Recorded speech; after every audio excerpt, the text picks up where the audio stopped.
Thank you for coming to watch Dr. Smith's video today. We encourage you to hit the subscribe button and the alert button. That way you can get notifications when he uploads a new video. Thank you for coming today.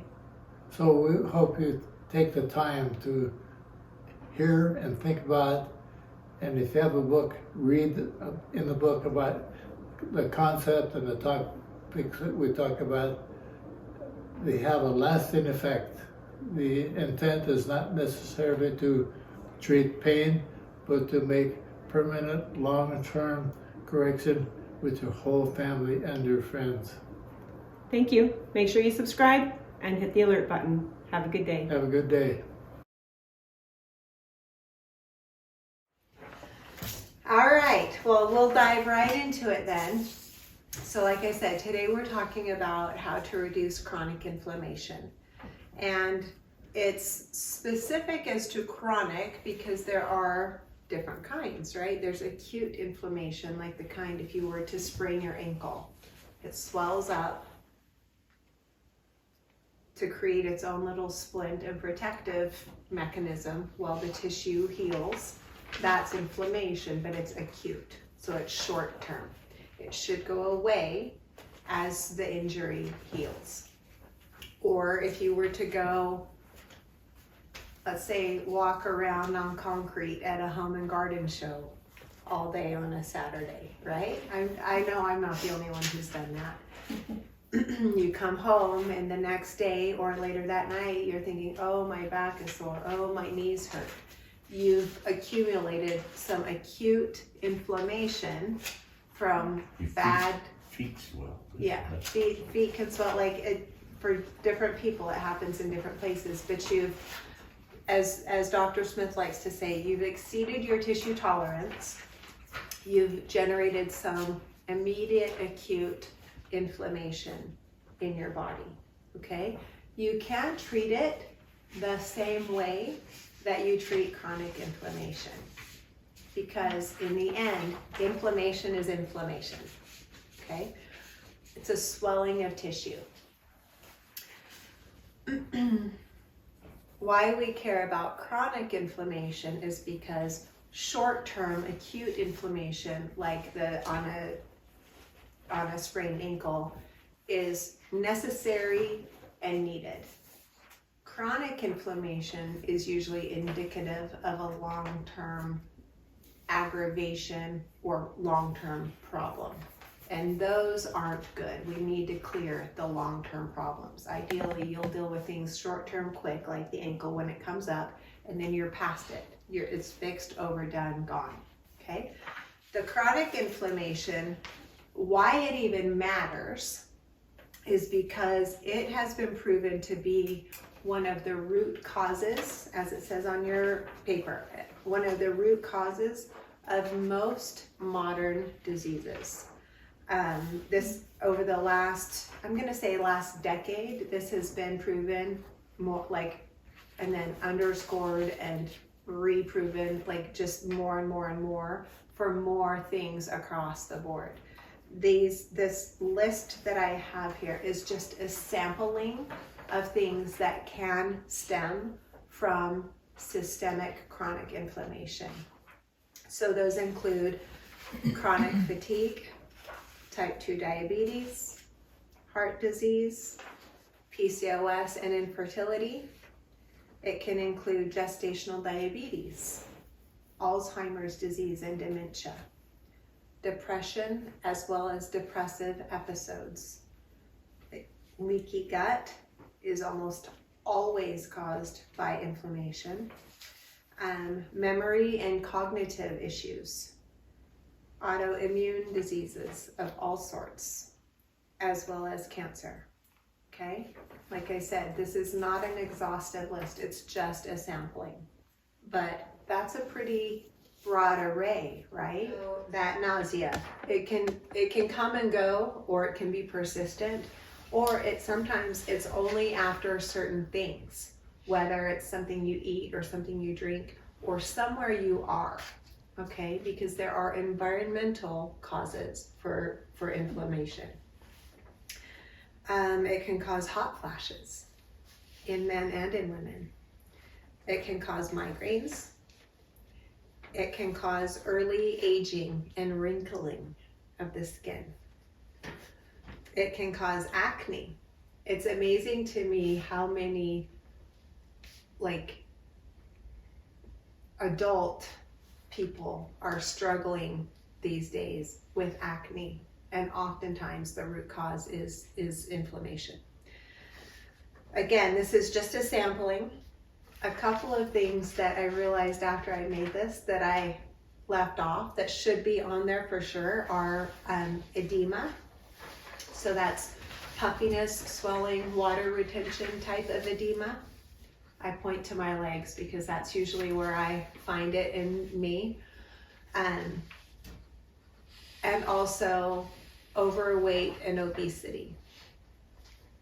And I actually thought it was ironic that I neglected to put those on there, because those two things are what led me to study this topic and get the certifications that I have, because of my journey from obesity and the edema that I had. So it's clearing of the inflammation is kind of what I call step 2 in how I lost over 120 pounds, okay? Step 1 was implementing the bone broth. So for that, I refer you back to my bone broth class that I taught, that's on the Dr. Duane H Smith YouTube channel. It's noted, the YouTube channel address is on the bottom of your paper right here.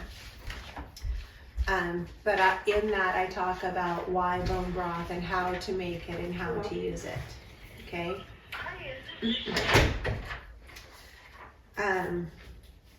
I saw a jaw drop. Yes. Yeah. So I have lost over 120 pounds, but the magic part of that is, and kept it off. Okay? Because so how did you many have surgery? No. Without surgery? No surgery. You'll have to do like a, is that No you? surgery. That's me. Which one? In the red. This is me. That's you? Yeah. Goodness, congratulations. Thank you. But that and kept it off is the magic part, because that's when you know you truly healed and done what you need to do internally. A lot of people will lose weight, gain weight, lose weight, gain weight, and usually they'll gain more, and it's because there's more problems that are being created internally, and those underlying things aren't being addressed. So part 1 is the bone broth. Watch the class that I taught a while ago, okay? If I do say so myself, it is packed full of information, okay? So any questions on why it matters, or anyone have any comment on any of those symptoms and diseases that we talked about?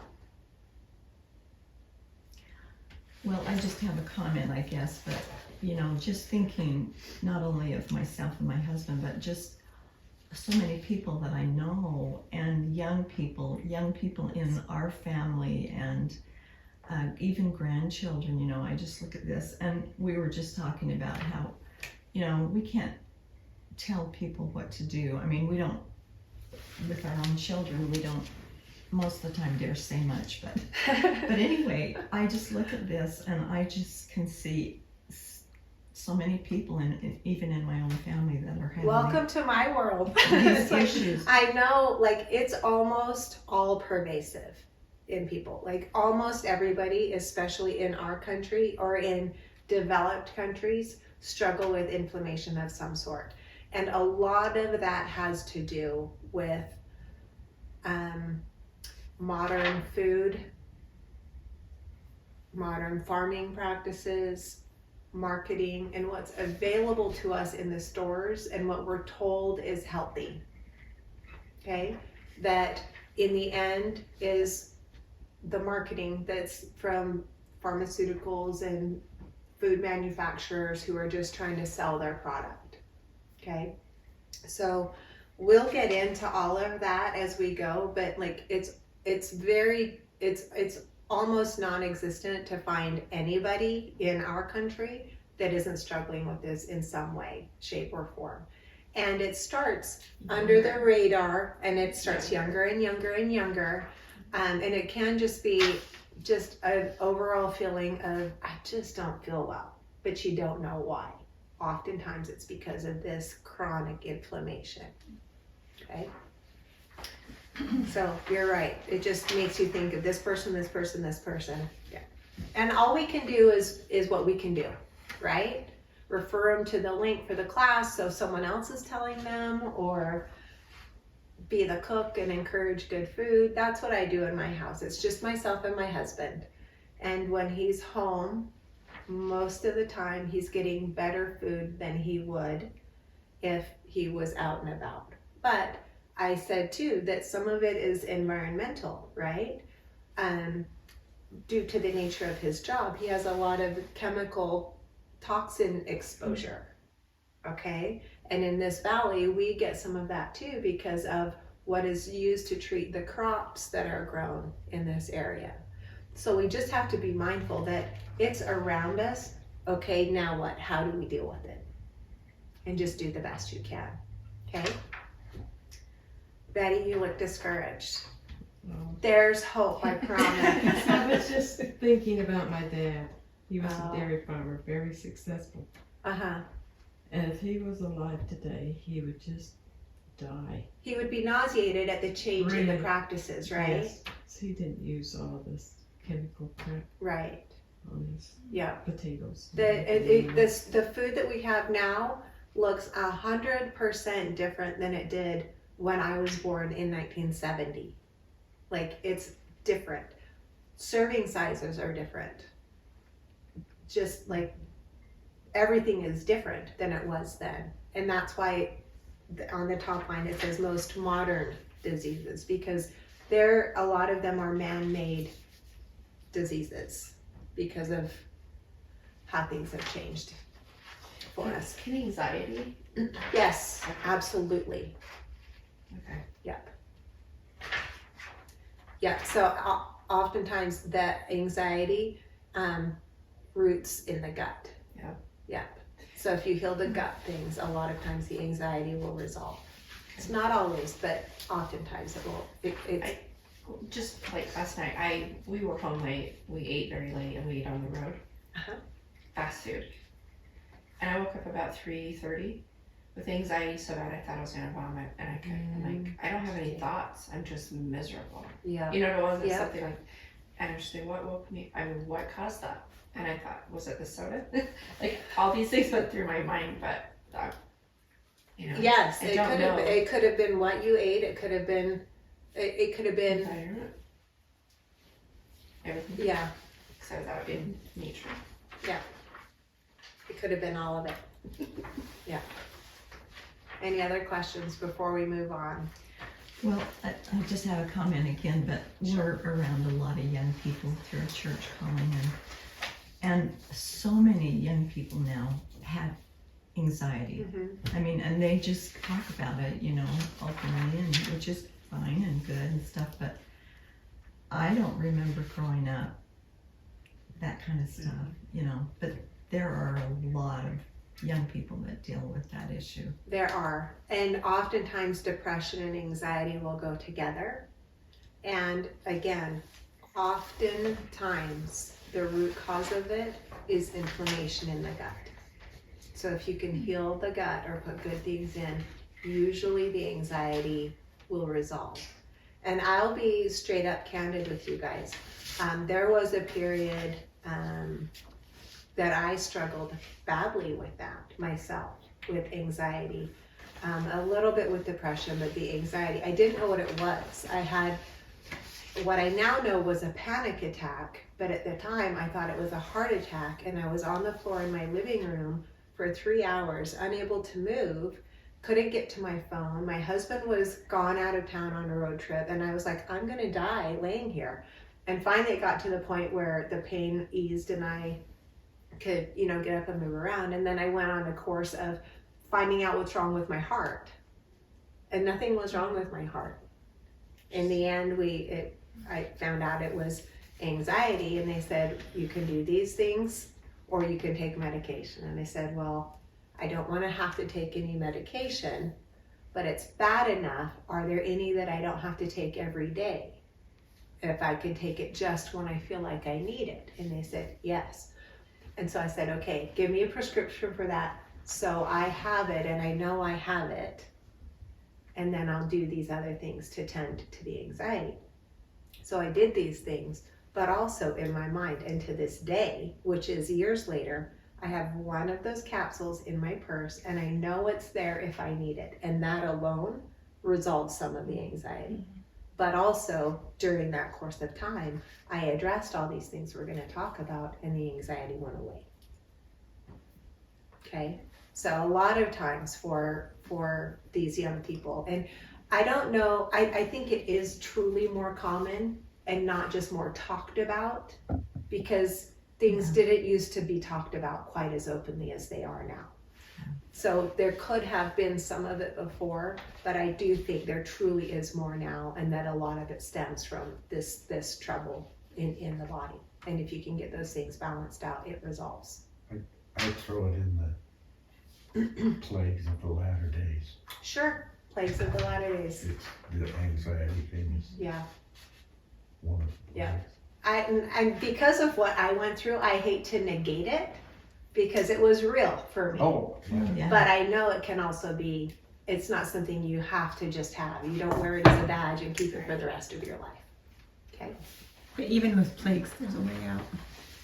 Even with plagues, there's a way out? Mhm. Yes. Oh, yeah. There's always hope. So very good observation. Thank you for that. So let's get into the how to reduce chronic inflammation.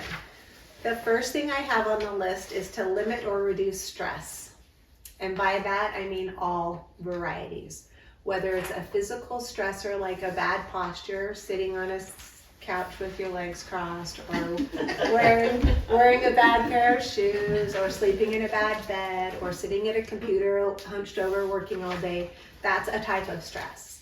There are also mental stressors, right? Whether it's, I've got 50 million things to do and only 1 hour in which to accomplish them, or there are family social stressors. Sometimes there's a family member that's just the one that you really want to choose the time you spend with them, right? They're still part of the family. They can't be cut off and, put away, but you can choose to manage how you deal with them. So there are a variety of ways to deal with stress. I'm not going to get into all of them, but one of the ways that I use on a daily, regular basis is this little guy right here. It's from Isagenix company. It's called Isagenix Supreme. It's a blend of adaptogenic herbs and minerals. Okay, and sorry, I think I'm holding it straight. There you go. Adaptogenic herbs and minerals. And what the adaptogens do is help you adapt to whatever the need is, whatever the stress is. So I will use it, usually, so it tastes like apple cider. I'll put it in water or warm water and do warm apple cider in the morning to help me get going for the day. So coming from sleep to awake. It's not coffee, it's not a stimulant, it's not caffeine, but it helps adapt to being awake and energized and ready for the day. Sometimes I'll use it the opposite. If I know I really need to get a good night's sleep, I'll take it just before I go to bed and then go to sleep, and it will help me adapt to going to sleep. Or if I know I'm going to do an extra intense workout or be walking around a home and garden show all day, I'll take it because it will help my body adapt to that type of stress. Okay? So that's one of the easiest ones to just take and move on and forget about. You're not sitting and meditating or, deep breathing or any of the other ways to manage stress. Questions before I move on to the next? So do you use it every day? I use it almost every day. Partly because of the adaptogenic properties, but also partly because of the minerals. It's just truly healthy and helps your body at all the base fundamental levels and I want to stay where I am and not regress. So I do. I use it almost, probably at least 5 days a week. Yeah. Also, it's inherently anti-inflammatory. So sometimes I will use it more than once in a day. If I have had something like Mother's Day or Easter and there's all sorts of craziness happening, there's extra treats and there's events and that kind of thing, I'll have it a couple of days or a couple of times in that day, because I know I will be more inflamed because of the added stress environmentally as well as and socially as well as dietarily. So does that come in like gallon sizes? So you can buy it, this is a powder version and you just put a scoop in, but it also comes packaged like this in a liquid where you can just literally pour a shot, a 1 ounce shot, and down the shot. Yeah, so it comes both of those. And so it's cleanse for life? No, it's called Isagenix Supreme. How many servings are in that? My contacts aren't focusing very well today, but there's about 30 or 32. I think there's 30. I can't read that fine print right now. It will get me through a month. Yeah. Okay. So if no questions on that, the next thing on our list is to get good, high quality sleep. Again, I'm not going to expound on this tremendously because Dr. Smith has taught enough classes on how to get good sleep. Couple of things I do want to point out with that though are, first of all, making sure your environment is dark, because light, whether it's from inside sources or outside sources, will always affect your brain, even if your eyes are closed. So a dark environment is key. My master bedroom at my house, we put it in the basement, and we have blinds and blackout curtains. So if I get up during the night to go use the restroom, I feel along the wall because I can't see a thing. So it's super dark in there, but it's also cool. Okay, so that's the other thing with your environment. Ideally, it's going to be cool. It shouldn't necessarily be comfortable to sit in your bedroom, just like sit and read if it's bedtime. Because when you go to bed, you're going to be bundled up in the covers and it's all cozy, right? So it should be a little cool as you're getting into bed, because you'll be warmer and warmer as the night goes. Also, keeping your room free of technology is a big, big deal. And like the best thing is to not have a TV in your room, or your devices in your room. But if you're like me, I use my cell phone as actually not my cell phone, I use my iPad as my alarm clock. So I put it on airplane mode and I make sure the cover is closed. So if any alerts or anything happen to go off, it doesn't light up the room. So it's dark and it just wakes me up when it's time to wake up. But it's not getting Wi-Fi or calls or dings or notifications of any sort during the night. Every once in a while, my husband forgets to turn his off and it will light up, and I wake up every time. Like, it lights up the room. It's more light than you think it is. And even if it's just a TV, so we stay in hotel rooms from time to time, and my husband knows the routine. Like, if I get in bed and we think it's dark, I am so used to looking for the light sources that little red light that's on the bottom of the TV will light up the room. So we cover, like, put clothes or bags in front of everything and hide the light so it's dark in the hotel room to the extent that we can.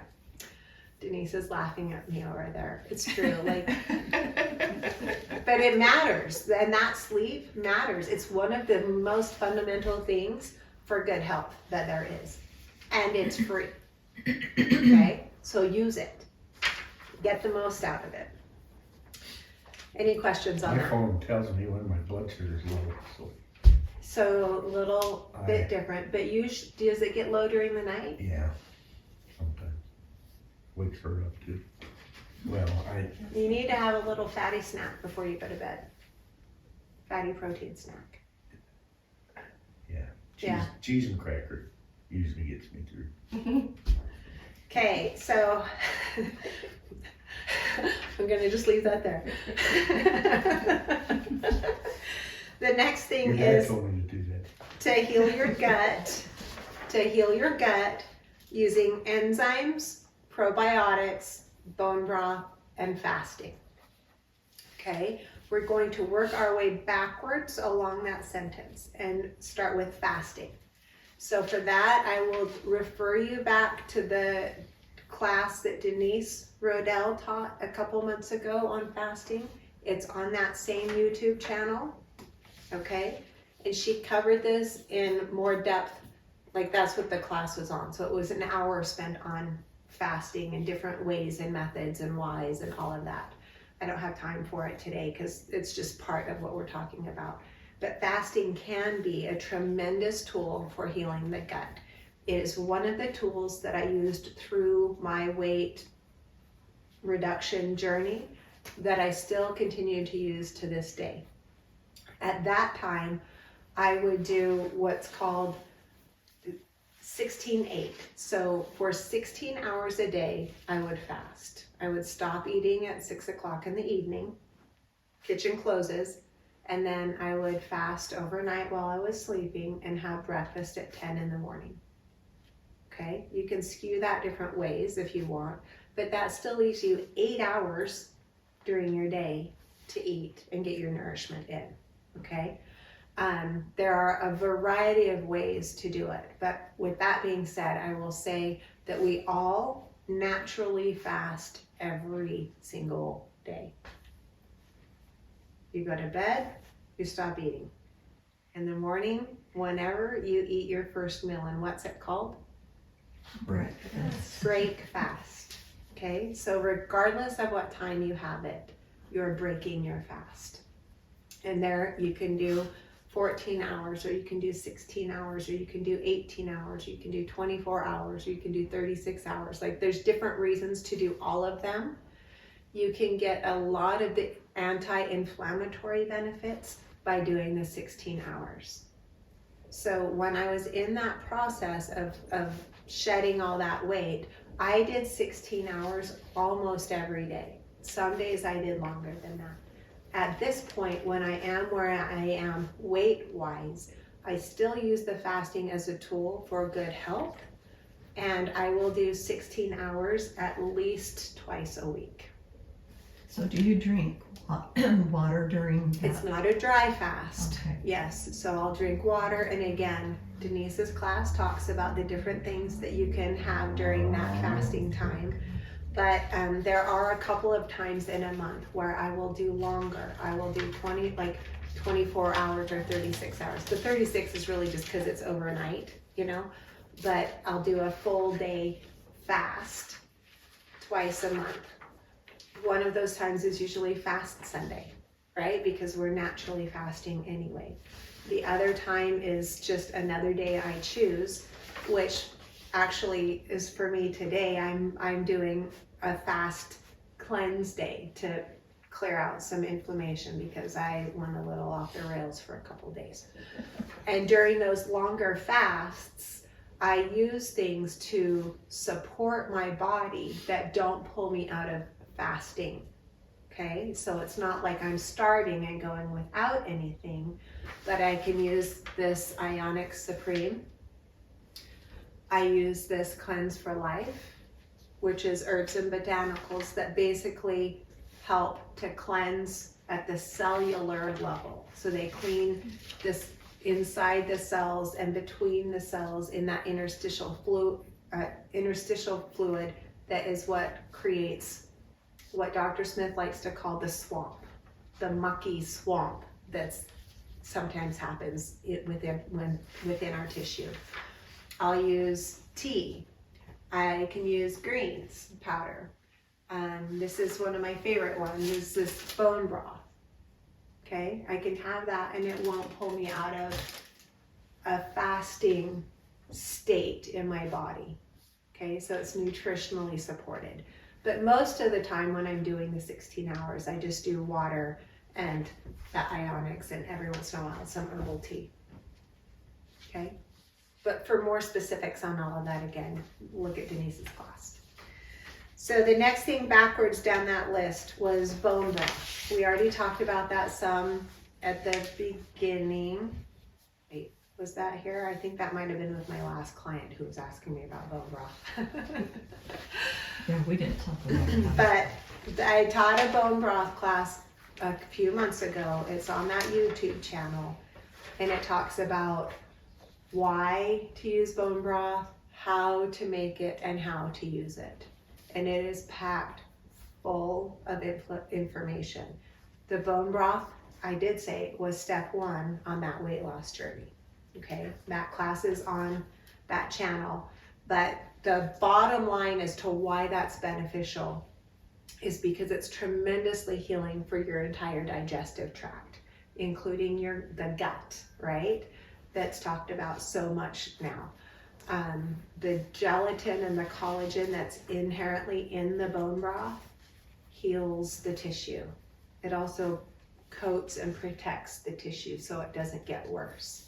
So there is a lot of time where I have a cup of bone broth every night. At this point, I do it probably 4 or 5 days a week. And also use it in as much of my cooking as I can, because you can get too much of anything, but you won't really overdo it. So I make my own bone broth, but also sometimes I run out of it, sometimes I'm traveling. So I also always make sure I have this on hand. It's again from Isagenix. I love them because it's super clean and I trust their products. But this bone broth I'll always have on hand, just so that I can, if I'm out or my husband has used the last of it or I'm traveling, I can still get that bone broth into my system and not get inflammation, basically. It's also a nice hit of protein, so it's very stabilizing for blood sugar. Okay? Questions on that before we move to probiotics? No? Okay.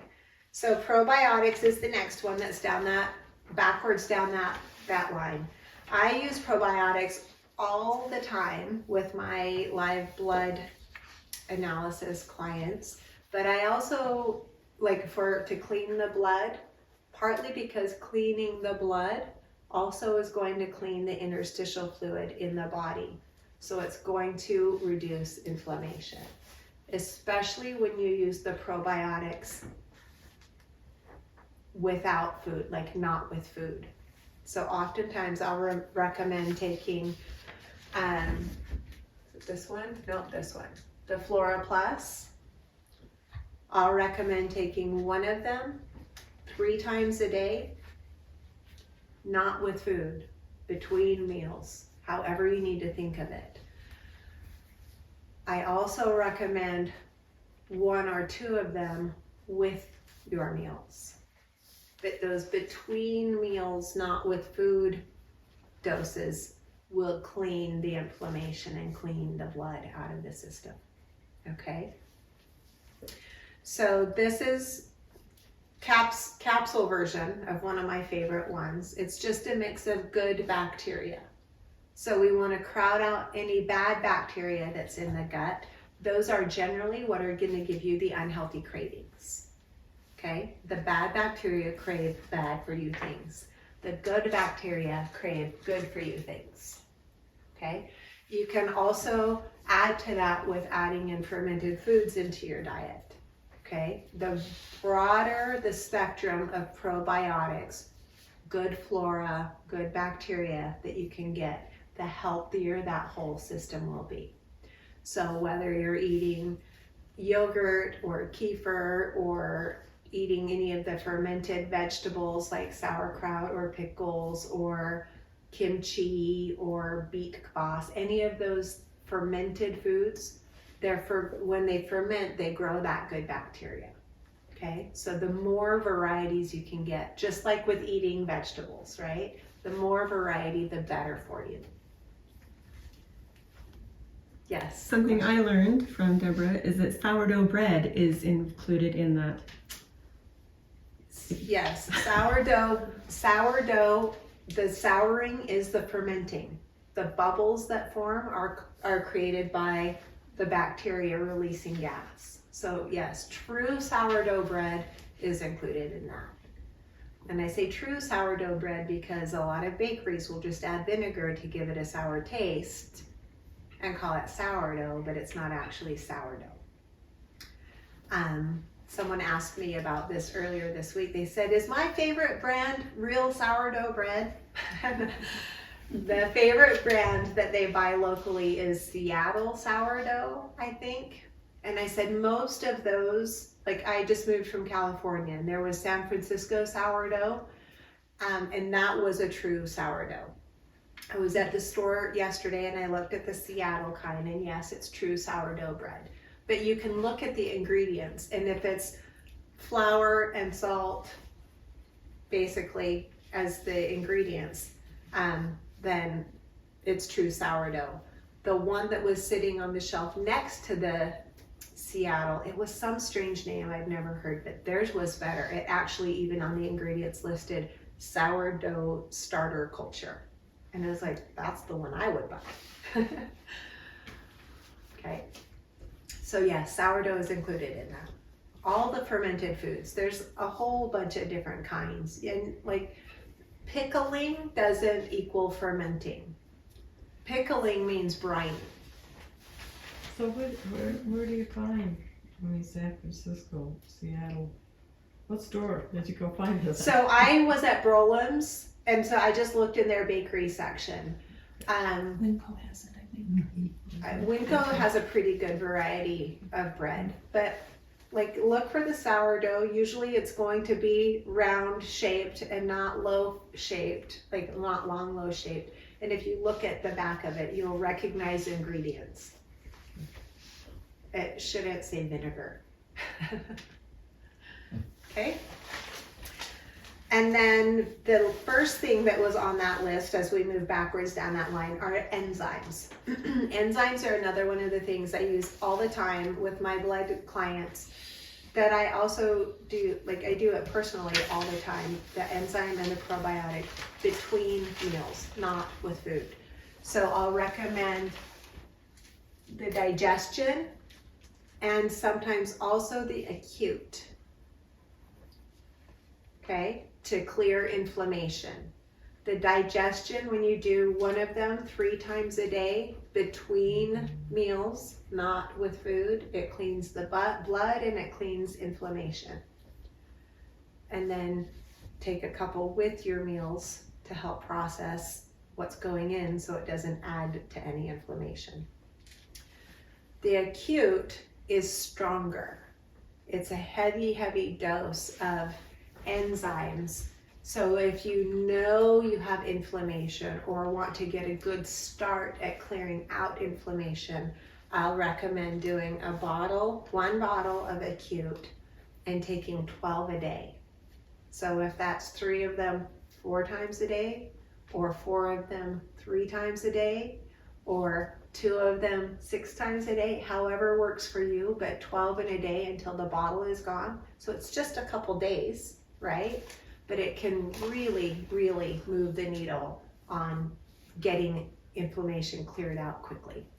So what else does it say on there? Just acute? Optimal acute. Just acute. Yeah, yeah. And so we use this, Dr. Smith uses this quite a bit. If you have, like if you sprain the ankle, we'll go back to that sprained ankle, sprain your ankle, he'll have you take acute to help you deal with that acute trauma to that tissue. Okay, it will help it heal and repair more quickly. I've also used this, one of my clients I'm working with, who she actually lives in Iowa, she's in chiropractic college. She has had a skin problem for 15 years. It started on her head as a rash, and then it turned into a flaky rash, and she has long, beautiful, naturally curly hair. So it was like interfering with her crowning jewel, right? And it traveled up her head, and then it traveled down her neck and went to her breast and chest area. And then it traveled to her underarm area.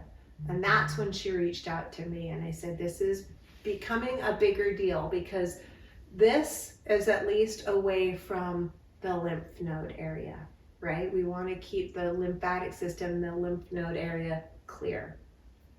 So I've been working with her for 9 weeks now. Last week, when it was the 8th week, she sent me a picture of her body, and all of it is gone. It's been there for 15 years. It's all gone. And this is one of the things I had her do right out of the gate. Okay. I also had her do these, as well as a couple other things. And she's been 100% compliant, which made a difference, right? But it was a big deal to her. And it's a big deal now that the visible aspects of it are gone. Does that mean it's all the way cured? Not yet. It's been there a long time. And the longer standing the problem, the longer it's going to take to heal it, right? It's like the bucket that Dr. Smith talks about all the time. Her bucket was getting lower and lower and lower and lower and lower. So it's getting filled back up. She is healing, but still has a little ways to go. But she's ecstatic that with a few simple changes, it's cleared up visually. Questions on enzymes? No? Okay. Let's move on to detoxifying your body. So I say detoxify your body using as many detoxification pathways as possible. And then I put in parentheses a sampling of a variety of them that I use all the time. I don't do all of them all the time. I do all of them some of the time, okay? And that's the thing, is it can be overwhelming to think I've got to do this and this and this and this and this and this, and then you just don't do anything because it's too much. So pick what works for you and be conscious of different detoxification pathways. So I have coffee enemas listed on there. That's one of the best ways to clean your filter, to clean your liver, okay? I have Detox Tea, which is this one. Total Tea Detox Tea. That cleans the bowel more than the liver, okay? And it tastes amazing. And so is that from Optimal or where? No, it's Total Tea. Well, we have it here, but also a lot of grocery stores, you can find it. I can almost always find it at Walmart. We just order it in cases, so usually we've got a little bit lower price here, but it's a different company. It's Total Tea is the company. Yeah. Okay. What did you say it cleanses the Bowel. bowel? Yeah. Very gently though. Okay. So it doesn't cause diarrhea, but it will help cleanse the bowel. Also doing a detox bath. So a detox bath is different than a coffee enema. You're going to want to write this recipe down. It's almost like a spa environment for you. So detox bath, you're going to want to run a hot bath, a bathtub full of hot water. To that, you'll add 2 cups of Epsom salt. Or if you're like me and order real salt in bulk, you'll do a cup or a cup and a half of Epsom salt and then the rest real salt, just for a different variety of minerals. And then in a measuring cup, you're going to put 4 ounces or half a cup of apple cider vinegar with the mother. Apple cider vinegar with the mother, it says it on the bottle. So Bragg's apple cider vinegar, it's the one that's milky, has stuff in it. That's the mother, that's the living organism that's in it. So 4 ounces or half a cup of that. And then to that you'll add between a teaspoon and a tablespoon of oil. So it's going to be in the bath and on your skin. You want it to be a nice, good for your skin oil. I like to use sweet almond oil, but you can use MCT oil or olive oil or avocado oil or jojoba oil, any oils that you would feel okay rubbing on your skin. And I say between a teaspoon and a tablespoon because it depends on how much hydrating of the oil you want on your skin. In the winter time when it's more dry here, I use closer to a tablespoon. And then what was the first one? Sweet what? sweet almond oil. Yeah. And then to that, hi. Just pick a piece. Yep, perfect. Thank you. To that, you'll add 5 drops of lemon essential oil and 2 drops of lavender essential oil. And then you'll put it in your bath, mix it up, stir it, just swish your bath water and soak in it for between 30 and 45 minutes. You'll want to top off your water from time to time to make sure it stays nice and hot. Okay? And it should be very relaxing. It will also be detoxifying. It's lovely to do it before bedtime, but you don't have to do it at bedtime.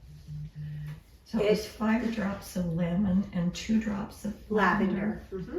And then soak for how long? 30 to 45 minutes. Okay, thank you. And that opens different detoxification pathways than the enema or the tea, or it's just different pathways. You can do it if you feel like you're coming down with something. It will help fight off illness, okay? I also have on here the Cleanse for Life, which we already talked about. This opens different detoxification pathways at the cellular level. I also noted Sap Patches, which are these kinds of patches. Okay, most of you are somewhat familiar with them. They're basically tea bags from usually Korea that have different kinds of bark in them. And you'll put them on the bottom of your feet when you go to bed, take them off in the morning, clean it off. And it does different detoxification than the other things. So these things that are listed are just tools. You could do the Bio Cleanse or Ion Cleanse, which Dr. Smith has. You can do deep breathing. You can use an infrared sauna. You can use your whole body vibration. And when you use it for detoxification, you want to use it at a higher speed, usually later in the evening. Again, it's really nice to do before you go to bed at 45 or higher. It really gets the lymphatic system moving, which is what will help to clear the inflammation the most. Sometimes I'll turn it on 45 or something higher than that. I'll lay down on my back on the floor and I'll put my feet up on it, or my lower legs up on it. So it's shaking here and vibrating here, but moving it all up through my body. Okay? And then dry brushing. For dry brushing, I recommend you go to YouTube and look up Teresa Tapp, T-A-P-P. She shows how to do it, talks about why and all of that, and has tools available for it. Okay? Everyone got that? People are writing frantically. I don't want to move on until you've got what you need. Did you say Teresa Tapp. Teresa Tapp, T-A-P-P. There are others too. She's just the most concise and easy to understand without being strange, because some of them get a little strange. So the next thing that's listed is meal timing. Allow at least 2.5 hours between food intake or between feedings. Okay, so no grazing throughout the day. You need to have distinct times when you eat, and they need to be spaced at least 2.5 hours apart. If not, then you get what's called food stacking or fuel stacking in your stomach. And what happens is the food that was in there that was trying to be digested and almost ready to move on to the next phase stays there while the new food gets processed. So it stays there and starts to putrefy. We don't want that. So don't graze, don't snack throughout the day. If you need to use a timer on your phone or watch or whatever, wait at least 2.5 hours, ideally 3 hours between meals. Meals or snack meal. You can still get in your meals and snacks for the day, just space them out. Questions on that? No? Okay, now to the super fun part. I did have a question. Yes. But that doesn't include drinking. You can drink as much as you want. You can drink, but you need to be mindful of what you're drinking. If it's something like milk that has substance to it and calories, like then it will do the same thing. Okay. But if you're doing something like water or herbal tea or, you know, something that's very light like that, it won't add to it. But yes, that's when you should be drinking. Yeah. So now on to avoiding dietary triggers. And I will tell you in all honesty, most of our inflammation that we struggle with has to do with dietary triggers. Okay? So the do's are to eat foods that are as close to the earth original state as possible. It should be recognizable as what it is. Okay? This goes along with the concept of shop the perimeter of the grocery store. The stuff that's in the middle, in the boxes, in the plastic, in the cans, isn't going to do you any favors as compared to going to the produce section and then the meat department and the perimeter. Okay? And that also means focusing on the things in parentheses on your paper, which are clean meats, vegetables and greens, fruits, nuts, seeds, and clean oils. Generally, sticking to those items will keep you, will have zero inflammatory effect on your body. Okay? So the clean oils would be like olive oil and Olive oil, avocado oil, coconut oil, butter, ghee, not Crisco, not margarine, not the partially hydrogenated oils. Not vegetable oil, Yeah, not not corn oil. Those are really bad Yeah, we'll for get you. to corn oil here in a minute. But it, for sure, not corn oil or soybean oil. Like those clean nut oils are, if you, like sometimes you can find walnut oil. It's expensive, but it's nice to drizzle on a salad. Those clean, recognizable oils, okay? That can be daunting, I know, which is part of the reason I rely partially on these kinds of things and this kind of thing, okay? Because it already, so it doesn't look like the animal or the vegetables that it came from because it's been pulverized, but they're complete sources of those clean items that won't cause inflammation, and it's a whole meal.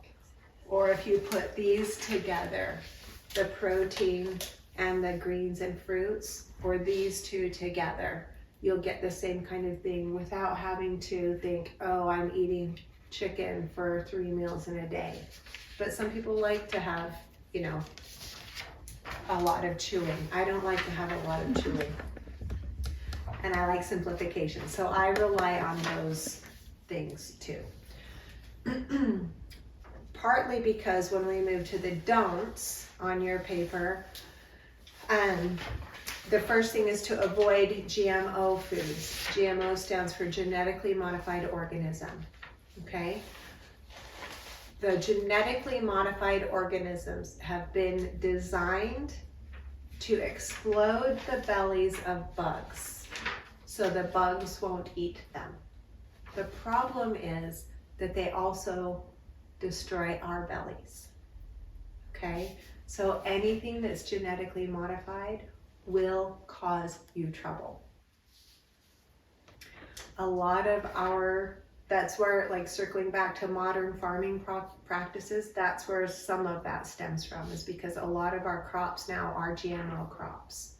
And unless it specifically says non-GMO or organic by definition cannot be GMO, okay? So if it says one of those two things on it, then it will not be a genetically modified organism. And then also avoiding the 7 main trigger foods, which are listed under that. So sugar, soy, and gluten, as well as eggs, peanuts, corn, and dairy. I'm not telling you to pull all of those things out of your diet. On Monday at the end of class, everyone looked sad and depressed. And that was why they thought I was saying, don't ever eat these things. That's not what I'm saying at all. I'm saying those are the main trigger foods for inflammation. And some people are susceptible to all 7. Most people are not. Most people are triggered by 1 or 2, maybe 3 of them. Sometimes you have an inkling as to what that might be. Other times you have no idea. If you have no idea, I recommend you pull all 7 of them out of your diet for a period of time. How long? At least 3 weeks, because it takes that long to clear. And that's your next line down there. It takes that long to clear the majority of the inflammation effects out of your system. And then if you want to slowly start reintroducing to see if that's, what's causing the problem, you can start to reintroduce 1 of those things at a time for a couple of days, because it can take 3 to 4 days for symptoms to show up after reintroducing 1 of them. Okay? Sometimes you have a significant response to it and it needs to be pulled out of your diet for longer. So it could be 3 months. You might take 6 months. It could take a year. And some things you may just be triggered by for your lifetime. But if you know it, you can adjust accordingly. Again, this is part of the reason I will rely for part of my diet on these items or this item, because they're free of all of those. Now, is that one different than the bone broth? This is different. So there's bone broth. This is basically a meal replacement shake. Okay. That comes in vanilla and chocolate and strawberry and other flavors. So I mix it up as a shake, or I'll mix it up in a bowl as like a smoothie bowl and put some fruit on it, or something like that, and eat that instead of having to try to plan every meal around not including any of those. Because there are times in my life that I have pulled all 7 of those out, and it becomes a cooking challenge. Okay, but the more you stick to those clean meats, vegetables, fruits, those things that are listed in the do's, the easier it is. I want to point out, and I know we're out of time, but I want to point out that there are 4 of those that have asterisks by them. That is because most of the time they trigger people with inflammation, not because of what they are inherently. So like eggs, in and of themselves, are a fantastic source of protein and fat. Like, they're very, very good for you, but it depends on the source of your egg. Okay, oftentimes the chickens are fed soy, and not only is it soy, it's GMO soy. And so when the chicken lays that egg and you eat it, you're getting the soy and the GMO are part of that.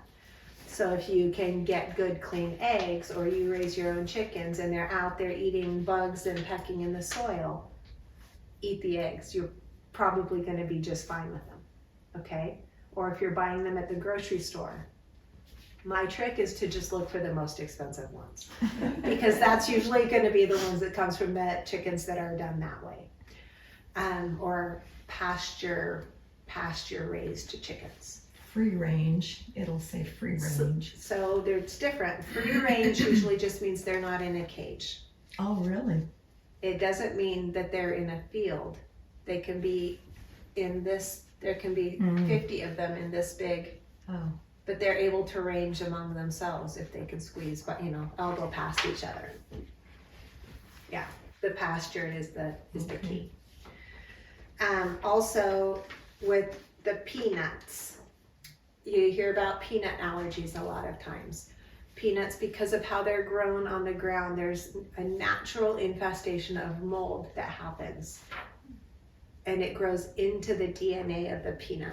So it's not the actual peanut you're allergic to, it's the mold that's in the peanut, but they can't be separated.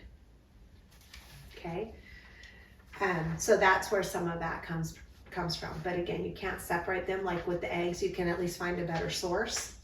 You can't do that as well with the peanuts.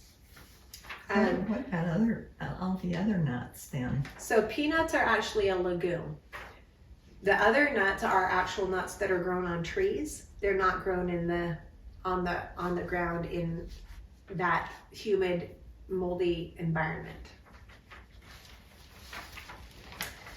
Corn has an asterisk because some people truly are triggered by corn, but most of the time it's the GMO corn. Okay? If it's organic corn or non-GMO, oftentimes it won't cause any inflammation. It's up to you to try it. But also corn and its byproducts like corn oil are in almost every packaged food and condiment. And high fructose corn syrup or corn syrup, like a lot of its derivatives are in those things, and those are always going to be the GMO corn. Okay? That's why there's an asterisk there. And then the dairy, same kind of thing as with the eggs. It depends on your sourcing. Some people have a true sensitivity to dairy, but oftentimes it's from the cow that's being fed corn and injected with antibiotics that's not making good milk, as opposed to a healthily raised cow and good clean raw milk. Okay, so it depends on your sourcing. If you want to be absolute and Nazi about it like me and just pull it out because it's too hard to source everything, then again, that's where I'm like, I'll take the easy way for part of my food and then just worry about, cooking some of it from clean meat and veggies and that kind of thing. Now you all look sad like everyone did on Monday. Was that overwhelming? Do you understand the triggers and how to approach it? Yes, I have two questions. Raw milk. Yes. I've heard of people and I don't know if it's true, of getting very, very sick and dying from drinking raw milk. No? Yes? I mean, I don't, how do you be careful with that? I grew up on raw milk. Me too. I'm still Oh, here, yeah. so did I. Well, my daughter's milking cows now, and I'm watching it. I'm like, looks so horrible. So I can't, I don't like That's milk. why I can't drink milk. Yeah, I personally don't enjoy milk, Okay. but I love cheese Right. and, yogurt and the other things.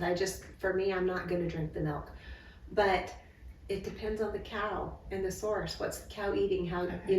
that kind of thing. If your daughter is raising a cow and feeding the cow good things, or it's out grazing in pasture, that's going to be fantastic milk. Okay. And when you process it or pasteurize it or ultra pasteurize it, it kills all the organisms in That it. you want. Yes. Okay. Second If it's coming from a sick cow, you want that done. Okay. But if it's coming from a good healthy cow on a good diet, all the good stuff is only going to add good stuff to you. Okay. Second question is home canning. What about it? When you talk about avoiding the canned foods in the grocery store, so my mind was like, so home canning, is that, because we usually all put that up for our food storage. Sure, and that's So- the thing is there's a trick. I didn't say not to eat the canned stuff. I said that's Go for not where fresh first. that's not where the highest nutrients are going to be, right? Right. The fresh is always going to be better, or frozen, because usually when they freeze it, it's perfectly ripe when they freeze it. Okay. But for storage purposes, we do the best we can. And if you're growing a garden and preserving your food, you're going to be doing it in a fairly Better. healthy way, right? And ideally, you're doing it in glass jars, not in BPA cans. Okay? Okay. So that alone is going to be better. And it You- will be better to have the food storage than no food. If the need arises. Okay? You know what went in that jar as well. Right. Right. Yeah, exactly. And you can do it with real salt instead of, you can do it in a clean way. But there are also other ways to preserve food. my parents have a freeze dryer that lives at Denise's house. So we send things there to her regularly to freeze dry. And it takes up less space, it preserves all the nutrients, but at the time it's needed, you have to have water to really activate it. Unless you're like me and you just like to open the bags and eat them as snacks. They're really good snacks. One more question then. Yes. Vinegar, because you said that isn't fermented necessarily, right? That's a brine? Or am I- Salt and vinegar are a brine. Yes. That's okay. different than fermenting. Okay, To ferment, you're leaving it open on the counter. and letting bacteria grow. Yes. So where do you stand on taking just like everybody says like take a teaspoon of vinegar every morning? Like, does that help with anything we're talking about, or? It can. So I actually oftentimes will use apple cider vinegar with the mother. Right. We're not talking Heinz white vinegar or that kind of thing. It's the vinegar with the mother. It is highly anti-inflammatory. It's also good for regulating blood sugar. It can help with heartburn. Like it can help with a lot of things. The mother gives you good bacteria. Okay. Okay, so it can be very healthy. And I was trying to get out here, so I didn't bring my drink. But I have can I use your thing? I have a drinking vessel that's about this size. I think it's 24 ounces. And every morning I'll make a special drink that I'll drink throughout the day in addition to my water. And it's different every day, but I will always add a tablespoon or two of vinegar to it. Okay, and it just kind of gives it a little zing. It doesn't taste like vinegar. Not how I make it anyway. So what's your secret recipe? My favorite recipe, will you go get a Hydrate, please? I have in there. My favorite recipe is in that size. I will put the juice of 1 lemon or 1 lime. My favorite is the lime. And then I'll do a dash or 2 or 3 of real salt.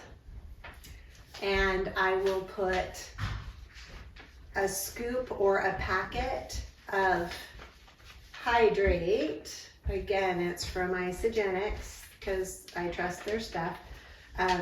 Coconut. So put the coconut in the lime, and in the summertime I'll add fresh mint, and it is like heaven. Okay. Oftentimes I will put it in there with water and ice. Other times, like today, I will put sparkling water and ice. So it's like a soda. But it's all good for me helping my body stuff. Okay? Sounds good. And you said you put also It's very vinegar good. in it too? Yep.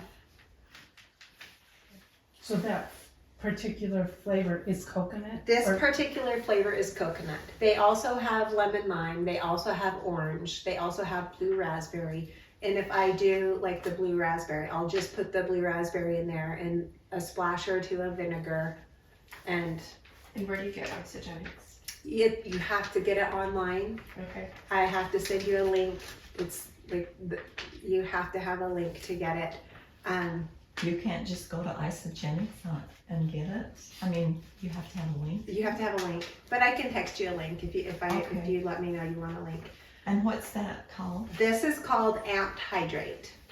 So it's their version of like a Gatorade. It's an electrolyte beverage. So instead of drinking so much salt water, it's a nice way to get salt water, right? Okay, so get those electrolytes in your body, and the flavors are delicious, and they're not sugar sweetened. So you're not getting that sugar hit like you do from Gatorade or any of those kinds of things. All of the flavors are good, but my favorite is the coconut and the lime with the mint. You know, Yes, the GMO stuff, yes. I've been in that industry. I was waiting for you to say something because there's a reason they do it. Yes, and they went through quite an iteration of, and with the FDA and everything. Most of they did develop the ones that would take out bugs, Mm-hmm. Because we want to buy pretty produce at our Yeah, stores. but they've disallowed that, the FDA, for the bugs. Mm. And mostly, all of that now has to go through an animal. The only GMO crops that are raised in this valley are alfalfa. Sugar beets also. Yes, but it gets processed. Anything that gets direct consumption, like a potato, there's no GMO potato out there. And that's true. Most that are direct consumption, but like a lot of wheat is GMO wheat. Like, and Well, there isn't any around here. that's grown here, Yeah, but we buy it at the grocery store. yeah, there's no. Yeah, when you buy your bread and your pasta and The biggest GMO, what they created is a way to, and it was the company that created Roundup was the biggest Yeah. behind GMOs. But it's because they wanted to spray the crop with Right. Roundup and have to the protect the be- crop. Right. Right. So they created the crops so it will process Roundup without killing that particular crop. But it'll kill all the weeds around it.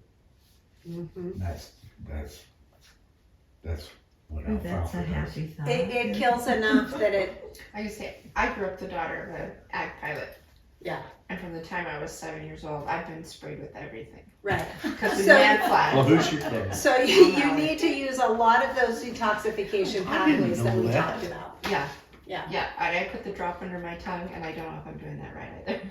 But I do it, right? I bought one from you. Yeah. Yeah. But I've been sprayed with everything. Yeah. And then when I thought I was drinking, I'd get it out of the sprinkler. You should have seen And I found other stuff, and I do. the days have changed. They used to put a flagger at each end, That was somebody me, holding the flag and the airplane fly over and the poor That was flagger was getting. And see, that's what I think of with my husband because he's worked in the environmental industry for so long. When we got married 12 and a half years ago, he used to swell, like different areas of his body would just randomly swell. We got married, the next morning he woke up and this part of his face was swollen out to here, including his lips. And I thought, what did I marry? This is scary. But he had had so much chemical environmental exposure that that just happened all the time. And sometimes it was in scarier areas than others. I will just say that. But over the years, he has implemented a lot of these he's implemented a lot of what I've said. Not all of it, but a lot of it. And it doesn't happen anymore. So you can clear it out, but you have to use as many pathways as possible. Those drops you're talking about will help with some of it, Okay, but not all of it. sure. Okay. Okay? Anything else? Thank you so much. That You're was welcome. Yeah, it amazing. wasn't really good class. Good. Some of them